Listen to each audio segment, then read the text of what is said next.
ხმაურიანი გამოსახლება ბათუმში ლერმონტოვის ქუჩის 8 ნომერში მდებარე სახლიდან. უსტიანების იძულებით გამოსახლებას პოლიციასა და იპოთეკური სესხებით დაზარალებულ პირებს შორის სიტყვიერი და ფიზიკური დაპირისპირება მოხდა. ვითარება მას შემდეგ გამწვავდა, რაც სამართალდამცველებმა ოჯახს საოჯახო ნივთების გამოტანის საშუალება არ მისცა. სესხით დაზარალებულები ამბობენ, რომ უსტიანებს გაუფრთხილებლად ასახლებენ. ბინის ყოფილი მეპატრონე პოლიციის განყოფილებაშია გადაყვანილი. მისი ინფორმაციით, ბინა ვახტანგ ლეშკაშვილმა შეიძინა, რომლის ბალანსი კიდევ 49 ბინა ირიცხება. უსტიანები ამბობენ, რომ ვალი იძულების წესით აიღეს, რადგან მათ ძალოვანი უწყების ერთ-ერთმა წარმომადგენელმა 2011 წელს თაღლითური გზით მაღაზიის შეძენა აიძულა.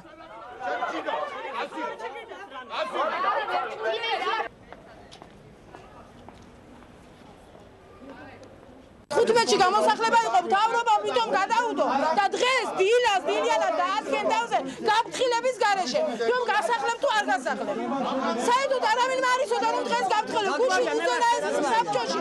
აი, ნახეთ, ლეშკაშვილს 49 სახლი აქვს. ამდენი გამწარებული ყავს ყველა. 49 სახლი რო ექნება, მევახშეს, შეიძლება რომ ერთადერთი საცხოვრებლიდან მთავრობამ გარეთ გამოიყვანოს ადამიანი? ამოიღეთ საჯარო რეესტრიდან და ნახეთ ავტაციის სახელი და 49 სახლი. აგერ ნახეთ. ლეშკაშვილი. შეხედეთ, აი, ექსურიან ოჯახს ქუჩაში ასახლებენ. ამას ქვია სამართალი. არანაირი გაფრთხილება არ იყო. იყო 15 რიცხვისთვის, რომელმა დარეკეს ზემოდან შინათა საქმეთა სამინისტროდან, რომ მოდის ამ საქმეზე ძიება, რადგან ამ საქმის იპოთეკაში ჩადება მოხდა სახელმწიფოს მხრიდან. ეს იყო ძალიან ხმამაღლა გაბასახელებს სერგო გიორგაძეს საფინანსო მინისტრის უფროსის მხრიდან იყო, რომელმა დამაძალა ეს ამის გაკეთება. კაცმა მომცა ხელზე $35,000 და $24,000 გადახდილი გვაქვს და თხოვს $59,000.